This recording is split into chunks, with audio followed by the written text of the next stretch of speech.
नमस्कार किसान भाइयों। आज अपने चर्चा करेंगे कि अनार में गर्मियों के टाइम पानी किस प्रकार देना चाहिए, क्योंकि गर्मियों में जो पानी देने की प्रक्रिया है वो सभी फसलों में चेंज हो जाती है। तो इसके बारे में आज विस्तार से अपने चर्चा करेंगे।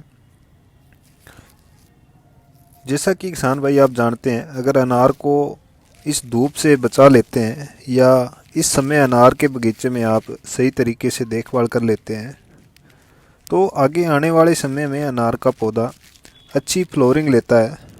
अगर किसान भाई इस समय में अगर अनार के बगीचे की देखभाल कम कर देते हैं तो इसका नुकसान किसान भाइयों को फ्लोरिंग के समय देखने को मिलता है। अगर किसान गर्मियों में बगीचे की कम देखभाल करते हैं तो इससे पौधे पर फूल समय पर नहीं आ पाते हैं, जिससे कि किसान भाइयों अनार में फल कम बनते हैं, जिससे उत्पादन में भी कमी आती है। तो अब चर्चा करते हैं कि गर्मियों में बगीचे की देखभाल कैसे करनी है। तो सभी किसान भाइयों से गुजारिश है, अगर आप मेरे चैनल पे नए आए हैं तो चैनल को सब्सक्राइब करें और बेल आइकन दबाएं। अगर वीडियो अच्छी लगती है तो वीडियो अदर किसान भाइयों के साथ भी साझा करें। तो किसान भाइयों, गर्मियों के समय में अनार के पौधे को पानी इस प्रकार से देना चाहिए कि ज़मीन में उचित नमी की मात्रा बनी रहे। अप्रैल, मई और जून में अनार के पौधे को पानी हो सके तो डेली बेसिस पे आपको देना है। 1 से 1.5 घंटा आपको डेली पानी देना है अगर आप ड्रिप इरिगेशन से अनार को पानी देते हैं। अगर हम इस समय पानी देने का अंतराल ज़्यादा रखते हैं तो इससे पौधा, अनार का पौधा है जो एबायोटिक स्ट्रेस में आ जाता है, जिससे कि पौधे की पत्तियां पीली पड़ना शुरू हो जाती हैं। इससे पौधा जो है वो फ्लोरिंग है जो टाइम के बाद लेना शुरू करता है। अगर आप ड्रिप इरिगेशन से सिंचाई कर रहे हैं तो इस बात का विशेष ध्यान रखें कि जो ड्रिप के छिद्र है वह पौधे की मुख्य जड़ से दूर रखें। अगर आप ड्रिप पौधे के बिल्कुल पास में रखते हैं तो इससे अनार के पौधे की जो जड़ है उसमें फंगस के अटैक होने की संभावना बढ़ जाती है। और अनार को इतना भी पानी नहीं देना है कि जो पानी है वह पौधे की जड़ों के पास ठहर जाए। अगर पानी जड़ों के पास ठहर जाता है तो पौधे को ऑक्सीजन नहीं मिल पाती है, तो इससे भी पौधा एबायोटिक तनाव में आ जाता है।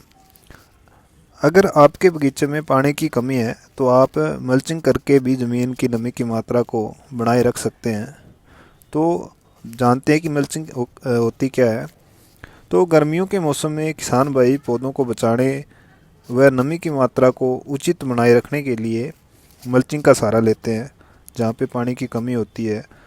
तो मल्चिंग में सूखे हुए घास फूस या सूखे पत्तों का प्रयोग किया जाता है। इन पत्तों को गर्मियों के समय में ज़मीन पर डाल दिया जाता है, जिससे कि ज़मीन का जो तापमान है उसमें कमी आती है और पानी कम भाप के रूप में उड़ता है। इससे लंबे समय तक ज़मीन में जो नमी है वो बनी रहती है।